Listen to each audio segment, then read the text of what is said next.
Pakistan is a country of extraordinary depth and contrast, a place where over 70 languages are spoken, across dozens of ethnic groups and tribal communities.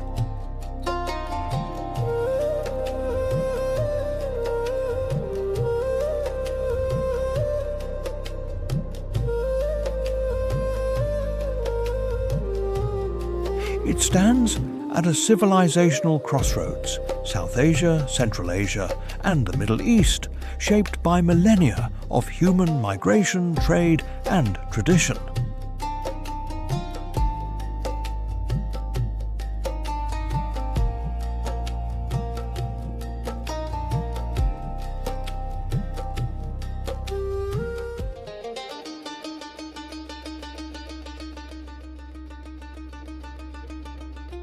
It is also a land of remarkable geography, home to K2 and 5 of the world's 14 highest mountains.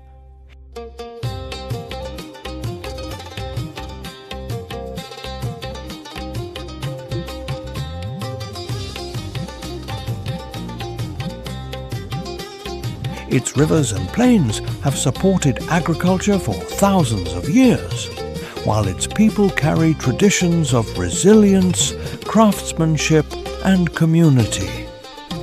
To understand Pakistan today, we begin with its richness, before we examine the pressures it faces. This richness forms the heart of Pakistan, but alongside it stands a country of enormous scale, facing pressures that shape daily life for millions.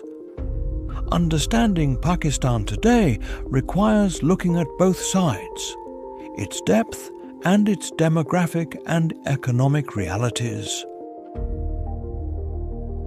Today, Pakistan is home to more than 240 million people, making it one of the largest countries in the world.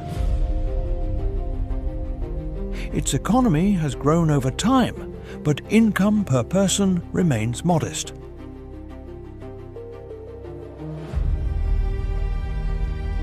And inflation periodically places pressure on households. Poverty remains a challenge, especially when economic shocks overlap with climate events. Pakistan's situation is best understood not as collapse, but as sustained pressure on limited capacity.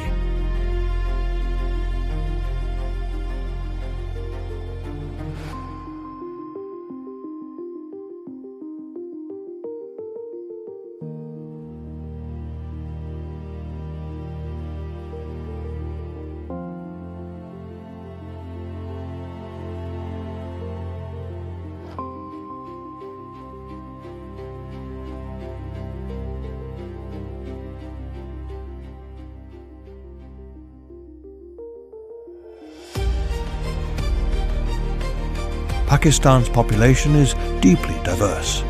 Punjabi, Pashtun, Sindhi, Baloch, Saraiki, Hindko, Brahui, and others, each with distinct histories and identities.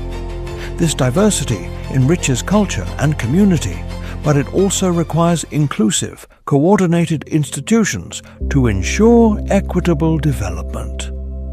When systems are weak, diversity can become fragmented rather than empowering.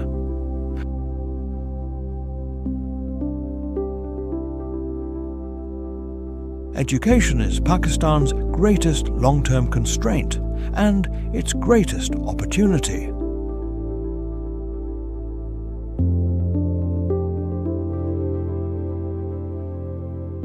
Millions of children remain out of school, and learning outcomes vary sharply by region and income. Public spending on education remains low compared to global and regional averages, limiting infrastructure, teacher quality, and long-term human capital formation. Without stronger education systems, productivity and innovation remain limited. Each year, large numbers of skilled Pakistanis leave the country for better opportunities abroad.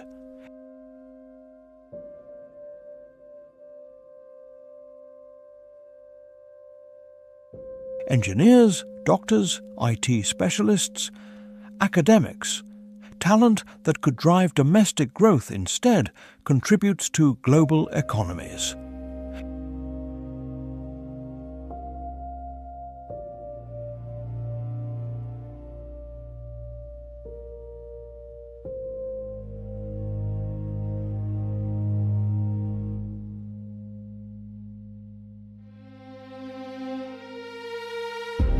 Remittances provide crucial income for families, but the long-term loss of professional expertise weakens national capacity. Retaining talent requires stability, opportunity, and confidence in the future.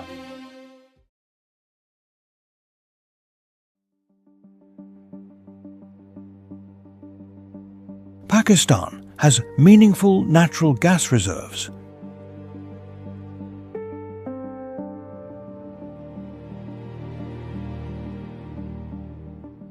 Including significant shale and tight gas potential.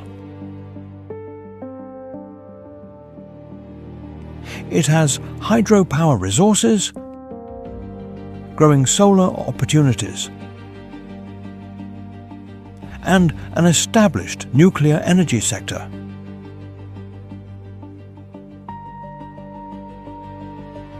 Yet, domestic production covers only part of demand, leaving the country reliant on imported fuel, often at volatile global prices.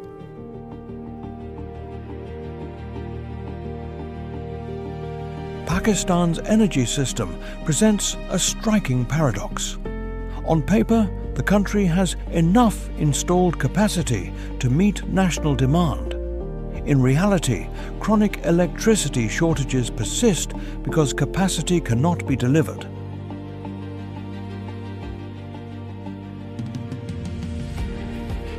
Fuel supply is inconsistent, infrastructure is outdated, and the circular debt system traps the energy sector in financial stress.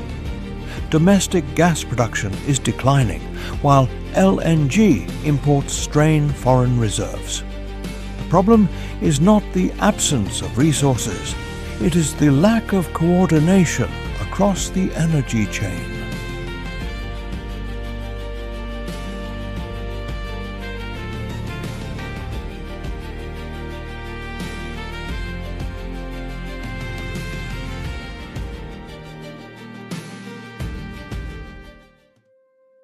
To understand Pakistan's constraints, we must follow where public money goes. A large share is absorbed by debt servicing, paying interest on past borrowing. Defence spending is also substantial, shaped by Pakistan's regional environment. What remains must fund everything else: education, health, development, climate resilience, and everyday services. When essential sectors are consistently underfunded, progress becomes slow and uneven. Fiscal space shapes everything a country can do. Pakistan's borrowing history reflects repeated cycles. When external pressures rise, energy import spikes, currency stress, or major shocks like floods, the government often turns to the IMF for stabilization. These programs provide breathing room, but they also reveal deeper structural issues: limited export diversification, slow revenue growth, and economic systems vulnerable to shocks. Long-term resilience depends not on more loans, but on building stability from within. Pakistan's economy is deeply rooted in production.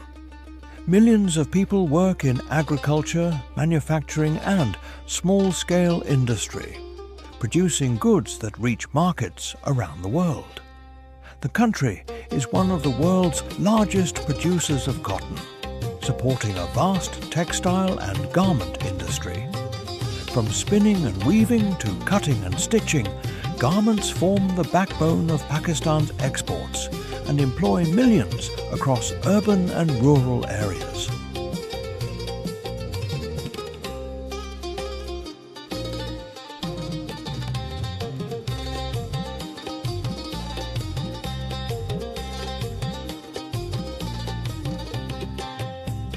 Pakistan is also known globally for its craftsmanship. In the city of Sialkot, skilled workers hand-stitch footballs used in international tournaments, including the FIFA World Cup.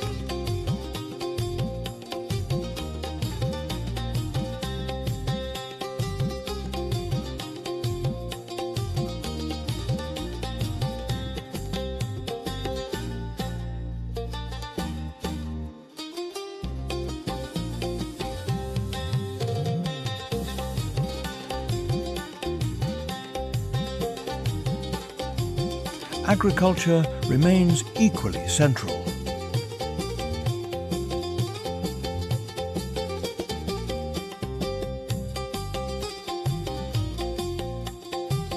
Pakistan produces large quantities of fruits and vegetables, mangoes, citrus, dates, rice and wheat.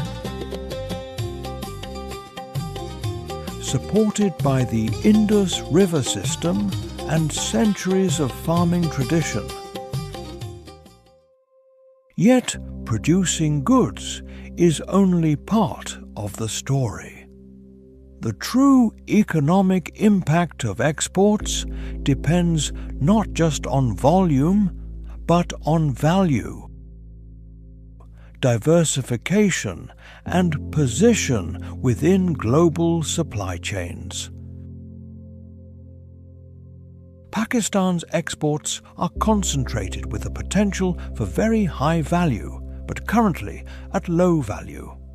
Much of what it produces is exported with minimal processing, limited packaging, and almost no branding. Agriculture employs many people, but contributes far less to national income. A sign of low productivity and missed opportunity. Pakistan has the capacity to produce, but not yet the systems to fully capture value. Pakistan does not start from zero. It has products, skills, and industries that already reach the world. The next step is transforming these foundations into higher value, resilient engines of growth. Pakistan is among the most climate-vulnerable countries in the world. Its agriculture, which supports millions of livelihoods, depends heavily on the Indus Basin, a river system shaped by glaciers, monsoons, and seasonal flows. But water availability per person has fallen dramatically over decades, while floods, heatwaves, and droughts now occur with increasing frequency. The 2022 floods alone affected more than 33 million people, destroying infrastructure, crops, and homes. Climate pressure is no longer an exception. It is a structural force shaping Pakistan's long-term development. Pakistan's geography places it at the center of one of the world's most complex regions. It has hosted millions of Afghan refugees across decades, shaping demographics, labor markets, and political dynamics. Its borders with India and Iran require constant security and diplomatic management, and through the China-Pakistan Economic Corridor, Pakistan has expanded ports, power plants, and transport routes in partnership with China. Geography brings opportunity, But it also brings pressure on security, resources, and long-term planning. Institutions strongly influence Pakistan's long-term outcomes. The military, judiciary, and civil administration each play major roles, but coordination and predictability remain challenges. Stronger governance does not transform a country overnight, but it creates the stability needed for investment, services, and long-term development. Pakistan's future is not predetermined. With consistent focus on education, climate resilience, export value addition, and a coordinated energy system, progress is achievable. Improving institutions and fiscal stability can unlock better services, more predictable policy, and stronger investment. These are not overnight transformations, but targeted, steady steps that can improve lives and stabilize the economy over the next 5 years.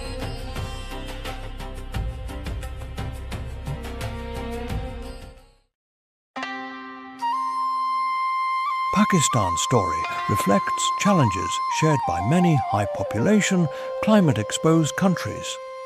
In our next episode, we examine a very different pressure: an aging society facing demographic decline. This is the story of Japan and what the world can learn from it. This is World Solutions.